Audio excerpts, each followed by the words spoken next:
Okay, hi, welcome back. This is the Vegan Book Tag, right? Like it says.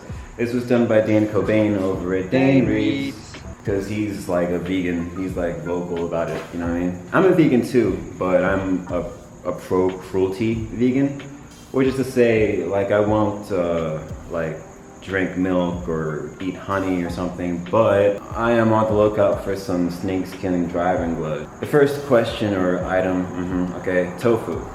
Name a writer who's super versatile, and I choose Paramahansa Yogananda, who's a yogi. He's known as the father of yoga in the West. He came in 1920, wrote a bunch of works, a bunch of poetry, ecstatic poetry, discourses, lessons, lectures, deep dives into Hindu and Christian literature. All of it with this fiery will and passion. On top of that, if you actually like do what he says and practice meditation, then you're open to this whole other world of like how he writes and what he's writing. It's timelessly immediate and you know, a living document. Number two, name a book that was batshit crazy. Crash. Of course, Undefeated. Number three is Nutritional Yeast. Name a book that's super cheesy. And I pick The Claiming of Sleeping Beauty by Anne Rice under some pseudonym. And it's pretty much like a BDSM spank fest. It's a retelling of Sleeping Beauty, but instead of giving a kiss, you have to like have sex with her unconscious body, and then you own her, and it's like her whole tryst in Prince Charming's kingdom, but he's more like Prince Rapacious. The whole thing about it is that none of the sex slaves, who are all other princes, because hey, it's a fantasy, right? None of them have personal boundaries, none of them can say no, and they all get spanked. It's just that she writes it like everything freaking matters, like it's life and death.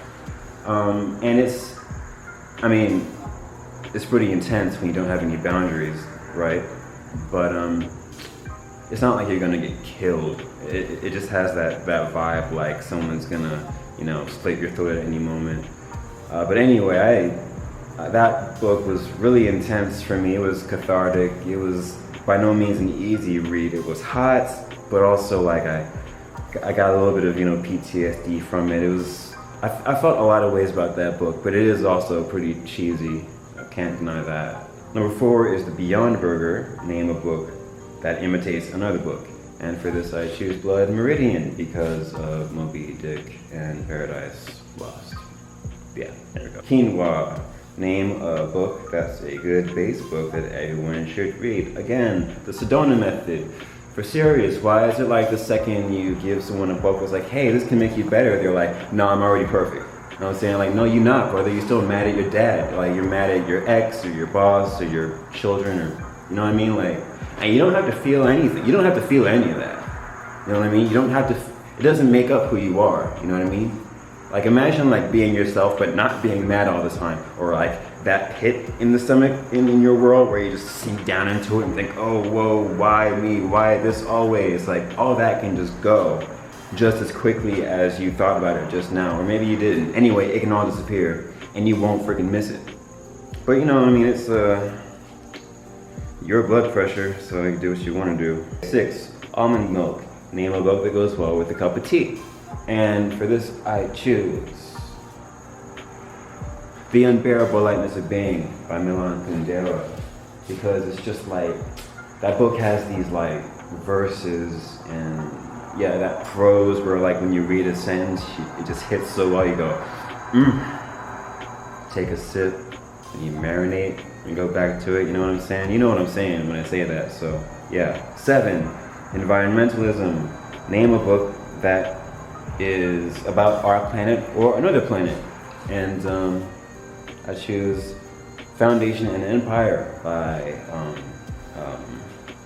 Aesop Rock, by Joanne Fabrics, by Isaac Asimov, because it's like after Earth is like a myth at this point in human evolution. You know what I mean? So yeah, it's like, we failed, kids. We didn't do the earth thing too well, so we did everything else. 8, animal rights. Name a book that's sympathetic towards animals. And for this I choose John Steinbeck's The Red Pony, but like by the skin of his teeth.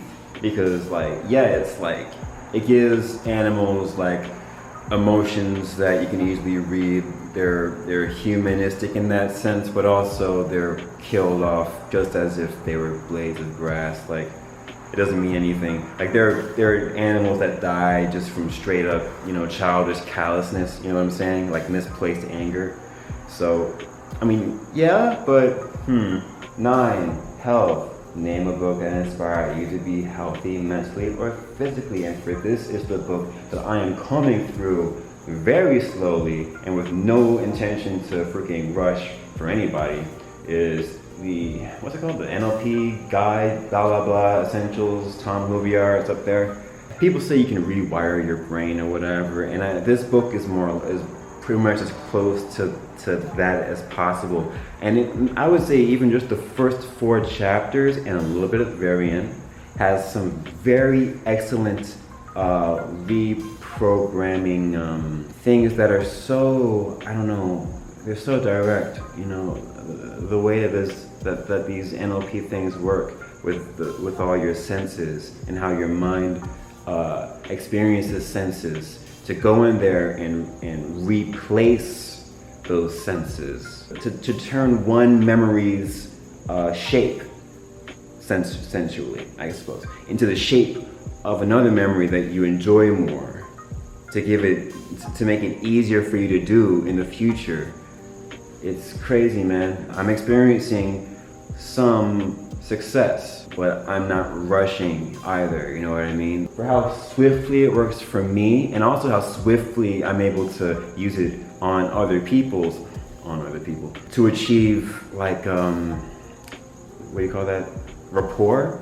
Crazy, man. 10, cross-contamination. Why you put that in there, Dane? Tag some friends. So y'all, I mean, no one knows I'm back except for like, Josh, Working Man Reads, and Jeremy Fee. So I'll throw them 2 cats in there if y'all want to do it. It's on you, blood. I'm not really into like making friends on YouTube so much. Like, it's just not for me, this whole like, let's be friends and watch each other's videos and stuff. I'm not gonna do that.